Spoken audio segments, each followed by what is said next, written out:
बिस्मिल्लाहिर्रहमानिर्रहीम। अस्सलाम वालेकुम डियर स्टूडेंट, कैसे हैं आप? उम्मीद है सब ठीक ठाक होंगे। केमिस्ट्री के बारे में आज हम पढ़ेंगे। 9th क्लास केमिस्ट्री आइसोटोप्स के इस्तेमालात के बारे में पढ़ेंगे।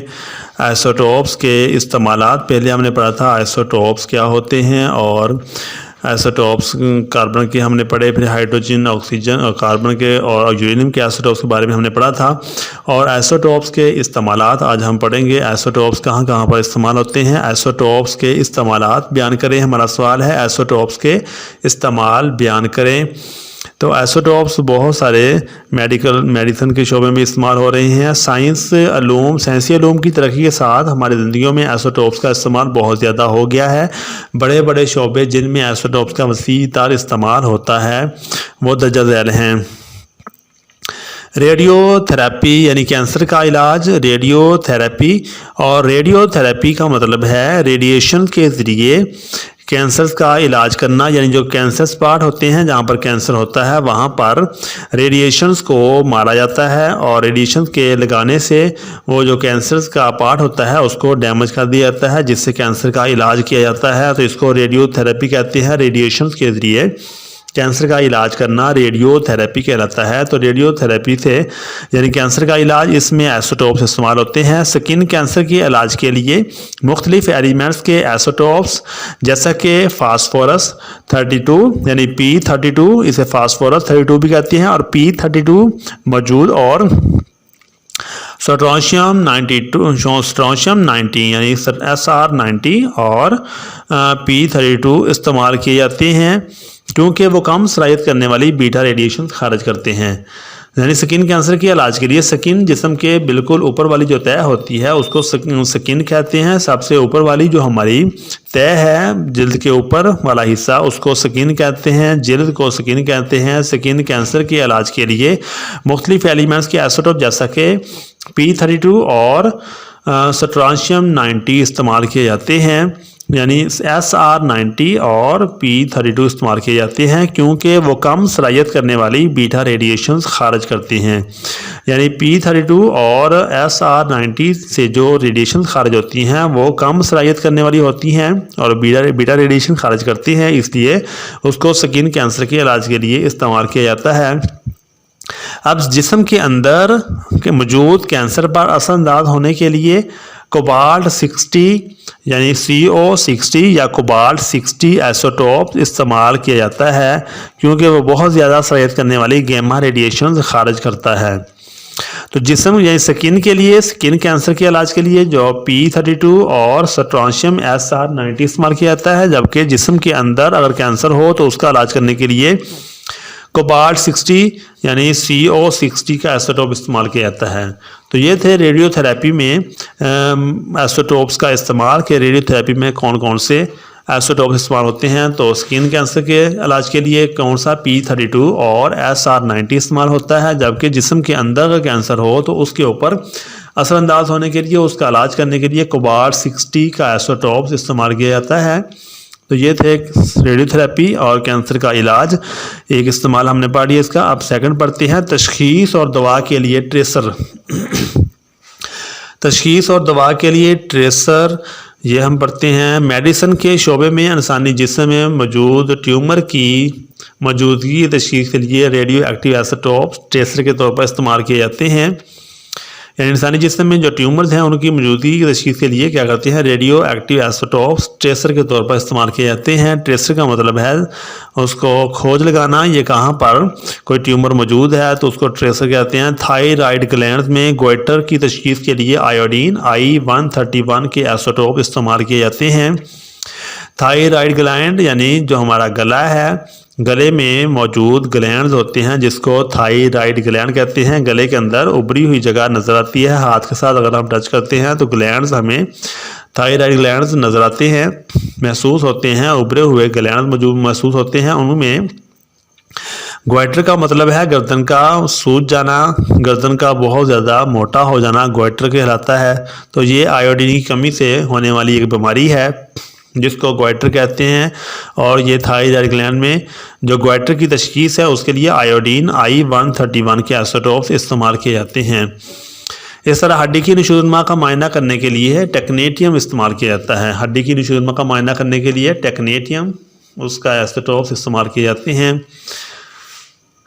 आसारियाती और अर्जियाती इस्तेमाल, फॉसल्स जैसा कि मुर्दा पौधों, जानवरों और पत्थरों वगैरह की उम्र का अंदाज़ा लगाने के लिए रेडियो एक्टिव आइसोटोप्स इस्तेमाल किए जाते हैं। फॉसल कहते हैं जो जिसाम मर जाते हैं, जैसे जानवर हैं और पौधे हैं, जब वो मर जाते हैं तो उनके ऊपर मिट्टी के बहुत सारे ढेर जब वो दब जाते हैं ज़मीन के अंदर, और काफ़ी सालों के बाद वो जो मुर्दा जिसाम होते हैं उनको फॉसल्स का नाम दिया जाता है। यानी बाकियात होते हैं जानदारों के और पौधों के बाकियात होते हैं, उनको फॉसल्स कहते हैं। हज़ारों साल पुराने जो बाकियात होते हैं वो फॉसल्स कहलाते हैं। और फॉसल्स की उम्र का अंदाज़ा लगाने के लिए रेडियो एक्टिव आइसोटोप्स क्या करते हैं, इस्तेमाल किए जाते हैं। रेडियो एक्टिव आइसोटोप्स डेटिंग से क्या मुराद है, ये पिछले सवाल के साथ ही लिंक कर रहा है। रेडियो एक्टिव आइसोटोप डेटिंग, इससे क्या मुराद है, इससे हम उम्र मालूम करते हैं। रेडियो एक्टिव आइसोटोप्स डेटिंग से क्या मुराद है। रेडियो एक्टिव आइसोटोप्स की हाफ लाइफ की बुनियाद पर बहुत से पुराने जिसाम की उम्र मालूम करने का तरीका रेडियो एक्टिव आइसोटोप डेटिंग कहलाता है।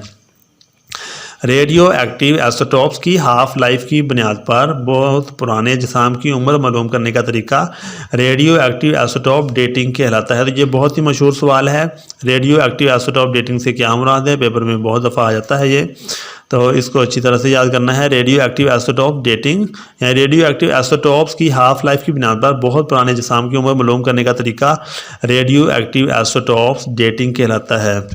एक और क्वेश्चन है हमारा, रेडियो कार्बन डेटिंग या कार्बन डेटिंग से क्या मुराद है। रेडियो कार्बन डेटिंग या कार्बन डेटिंग से क्या मुराद है।